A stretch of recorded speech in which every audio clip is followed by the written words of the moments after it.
আল্লাহ রাব্বুল আলামিনের কাছে শুকরিয়া।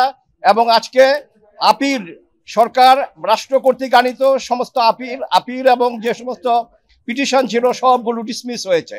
অর্থাৎ হাইকোর্ট বিভাগের যেই রায়, খালাসের যে রায়, সেটা বহাল আছে। কাজেই আমি বলবো যে আমি গর্ব অনুভব করি আমার সুপ্রিম কোর্ট নিয়ে, আমার হাইকোর্ট বিভাগ এবং আমার অ্যাপেলেট ডিভিশন নিয়ে, যে এখানে ন্যায়ের দণ্ড, এই ন্যায়ের মানদণ্ড আজকে আবার তারা উঁচু করে ধরলেন। কাজেই বাংলাদেশে বিচার আছে, আইনের বিচার আছে, আইনের শাসন আছে, এটা আবার প্রমাণিত হলো। আর এই মামলা সঠিকভাবে তদন্ত করে নাই বলে হাইকোর্ট বিভাগ যে অবজারভেশন দিয়েছিল নতুন করে আবার পুনঃতদন্তের, সেটা আজকে আমরা শর্ট অর্ডারে মাননীয় প্রধান বিচারপতি মহোদয় যেটা পরে শোনালেন, আমরা যেটুকু অনুধাবন করতে পেরেছি যে এটা রাষ্ট্রের কাজ, এটা বিচার বিভাগের কাজ না। ঠিকই, কারণ এটুকু এক্সপান্স করা হয়েছে। আর নন অ্যাপিলিং অ্যাকিউজ অর্থাৎ জনাব তারেক রহমান সাহেব এবং আপনার অন্যান্য যারা ছিলেন, তারা যারা আপিল করতে পারেননি এবং যারা দেশে উপস্থিত ছিলেন না, তাদের বেলায়ও সেই খালাসের আদেশ যেটা হাইকোর্ট বলেছিলেন যে এই খালাসের আদেশ তাদের বেলা প্রযোজ্য হবে, এটাও আজকে আমাদের অ্যাপেলেট ডিভিশন থেকে এটা বহাল আছে। কাজেই আমরা বলতে পারি তার জনাব তারেক রহমান সাহেব সহ অন্যান্য যারা আছেন তারা এই মামলা থেকে বেকসুর খালাস, এবং এই মামলায় আর কোনো সাজা কারো নাই। আমরা আবারও আল্লাহ রাব্বুল আলামিনের কাছে কৃতজ্ঞতা প্রকাশ করছি, শুকরগুজার করছি, এবং আদালতের প্রতি আমরা কৃতজ্ঞ চিত্তে আদালতের এই রায়কে আমরা স্মরণ করছি।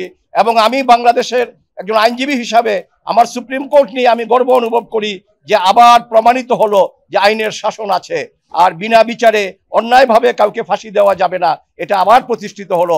এবং এই ধারাবাহিকতা যেন বজায় রাখা। আর 164 ধারার জবানবন্দি মরহুম মুফতি হান্নান সাহেবের জবানবন্দির উপরে এই টোটাল মামলাটা ছিল। কিন্তু আজকে মাননীয় প্রধান বিচারপতি যখন রায় পড়ে শোনালেন, সেখানে উনি বলেছেন যে যা একজন ফাঁসির আসামি অন্য মামলায় সিলেটের আনোয়ার চৌধুরী সাহেবের উপরে যে গ্রেনেড অ্যাটাক হয়েছিল সেই মামলায় তখন তার ফাঁসি ছিল, সেখান থেকে এনে তাকে এই যে 164 করা হয়েছে দ্বিতীয়বার, এবং এই সেকেন্ড কনফেশন, এটা আইনত গ্রহণযোগ্য না। এবং এখানে সবচেয়ে বড় কথা যেটা স্বতঃস্ফূর্তভাবে করা বা ভলান্টারিনেস, যেটা এই মামলায় উনি বলেছেন শুধু মুফতি হান্নান না, অন্যান্য যে সমস্ত স্বীকারোক্তিগুলো ছিল এগুলো একটাও ভিতরেও ওনারা ভলান্টারিনেস খুঁজে পান নাই, অর্থাৎ এগুলো স্বেচ্ছায় তারা করেননি। কাজে স্বেচ্ছায় যদি না করে তাহলে সেই স্বীকারোক্তির কোনো মূল্য নাই। কাজেই এই মামলায় শুধু আসামিদের খালাস হয়নি, আজকে একটা নতুন ধারা যোগ হয়েছে যে ন্যায় বিচারের ক্ষেত্রে আমাদের উচ্চ আদালত কতটা সজাগ পুঙ্খানুপুঙ্খরূপে, সেখানে এটা মাননীয় প্রধান বিচারপতি মহোদয়ের শর্ট আদেশের মাধ্যমে আমরা সেটা অনুধাবন করেছি, এবং এটা ইনশাআল্লাহ বহাল থাকবে বাংলাদেশ সুপ্রিম কোর্টে। আমরা মহান আল্লাহ রাব্বুল আলামিনের কাছে শুকরিয়া আদায় করছি। সেই সাথে মহামান্য সুপ্রিম কোর্টের পূর্ণাঙ্গ বেঞ্চ আজকে যা রায় দিয়েছেন, সেই রায়ে প্রমাণিত হয়েছে জনাব তারেক রহমান সাহেব বিএনপির ভারপ্রাপ্ত চেয়ারম্যান, তিনি ন্যায় বিচার পেয়েছেন। আপনারা জানেন এই মামলাটা অত্যন্ত একটা হিনিয়াস ক্রাইম, কিন্তু শেখ হাসিনা ওয়াজেদ তার রাজনৈতিক উদ্দেশ্যে ব্যক্তিগত জিঘাংসা থেকে জনাব তারেক রহমান সাহেবকে অন্যায়ভাবে এই মামলায় অন্তর্ভুক্ত করেছিলেন।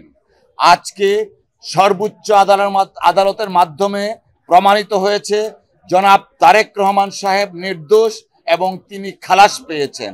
পাশাপাশি এইটাও এস্টাবলিশড হয়েছে শেখ হাসিনা ওয়াজেদ প্রকৃত অর্থে আইবি রহমান সহ যারা আনফরচুনেটলি মৃত্যুবরণ করেছেন তাদের বিচার শেখ হাসিনা চায়নি।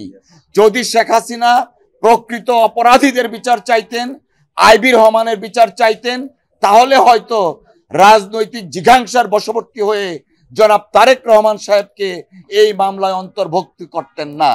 আমরা মহান আল্লাহর দরবারে আবারও শুকরিয়া আদায় করছি, জনাব তারেক রহমান সাহেব ন্যায় বিচার পেয়েছেন। আমরা বিএনপির পক্ষ থেকে আল্লাহর দরবারে শুকরিয়া আদায় করছি। সকলকে ধন্যবাদ।